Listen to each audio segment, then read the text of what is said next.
Good afternoon. This is Rich Nelson with Allendale covering the wrap-up comments here. This is Thursday. This is December 22nd of 2011 here. Obviously, this morning we did have a little better news as far as grains went this morning.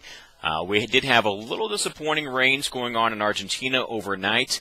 Keep in mind we have, just as far as a little history here, we have three main provinces we watch for Argentina. Number one is Cordoba, number two is Buenos Aires, and those two provinces by themselves account for 67% of corn production.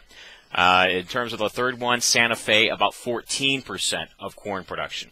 The first two provinces, which, like I said, account for 2/3 of production, did see a little disappointing rains, but the third and fourth provinces, as far as importance, did see numbers as expected. So at this point, we are still waiting on what type of dryness we have lined up here for next week, and whether we will get a chance to get some further rains here, maybe the end of next week, or in fact, as Drew tells us this morning, I say this afternoon, we have to wait until January 3rd through 5th for those next bout of rains. So at this point, we are still saying that Argentina is a concern for us, and there is some damage ongoing down in Argentina. As far as soybeans go, this is a little supportive for soybeans as well. Obviously, this is kind of in terms of what we understand, this is like late June, maybe reaching into early July here as far as the seasons go. So this is a concern for soybeans, not as much for corn yet, but this is something we got to talk about here.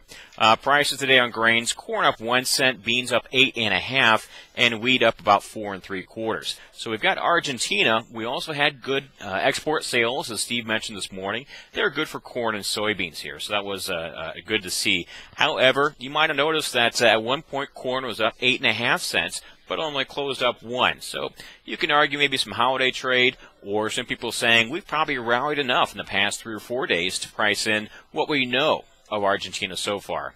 But overall, that's the kind of issue right now looking on grains.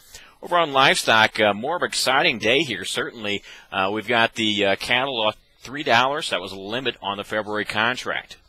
If you take a look at the radar, we've got one looks like a snow system covering the radar right now. Our guys tell us it's only going to pick up maybe an extra 1 to 2 inches of snow here with this little system, so this is not a surprise. But the National Weather Service does have some warnings out there, as there is some blowing snow, which is covering up some areas, some transportation issues here. So at this point, we're saying that this weather issue is really not that much of a big deal here.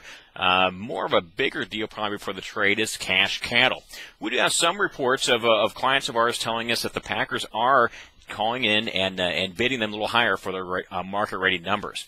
In fact, just today we had one producer tell us he is receiving calls from packers suggesting about a $3 higher dress trade from $194 last week up to $197. So at this point, we're still waiting on confirmation for the widespread sales to really begin. But the trade is certainly pricing in maybe a little aggressively here this morning on the potential snows that are going on right now, and the potential cash cattle sales, which might be seen here later on this afternoon, or more likely here tomorrow as well. But that's certainly one exciting thing here for the cattle. We've got a cold storage report came out today at 2 o'clock. We did see pork stocks increase about 6 million pounds. That was a little surprise because the trade was expecting a decrease. Beef stocks increased by about 23 million pounds. That was quite a bit more than expected. The trade was expecting a slight decrease as well. And chicken stocks decreased by 36 million pounds. So bottom line here, as far as what this tells us, is maybe during the month of November, while we did have some of those economic issues hitting us, the EU debt discussions going on, perhaps we had some consumers say, maybe we're going to switch down to the chicken end for right now and avoid this maybe mid and higher priced pork and beef trade. So at this point, we can't argue, or we can't suggest that the cold storage report might be viewed as a little bearish for both pork and beef here leading into tomorrow.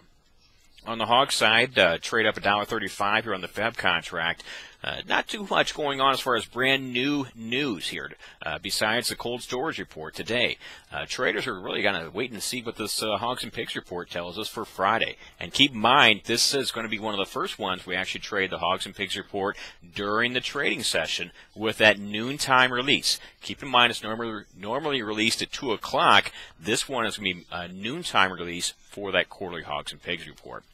Biggest thing we have going on here today at Allendale is some discussions regarding this stock market and also what this means for commodity prices. If you take a look at tonight's wheat comments, Jim McCormick's going to do a great job of discussing this whole issue. We've got some rallying stock market, and as you know, the stock market has a very strong correlation with commodities now, as most of these outside money people are trading this whole asset class as simply another type of trade, just like the stocks. So we have a rallying stock market, and it is retesting some highs from about a month and a half ago. However, commodity prices are not at those levels. So we wonder, is the stock market telling us that we're going to soon break out and pull commodities up as a return to confidence? Or are we going to see some divergence? We'll get the answers tonight on the wrap-up comments with Jim's comments there on the wheat side. So if you have any questions about that, some further discussion with one of our brokers on those issues, feel free to give us a call here at Allendale. That's 1-800-262-7538. You can also take a look at our website, get signed up for that research product we just mentioned, and that's allendale-inc.com. This is Rich Nelson. Have a good trading day and a good trading week.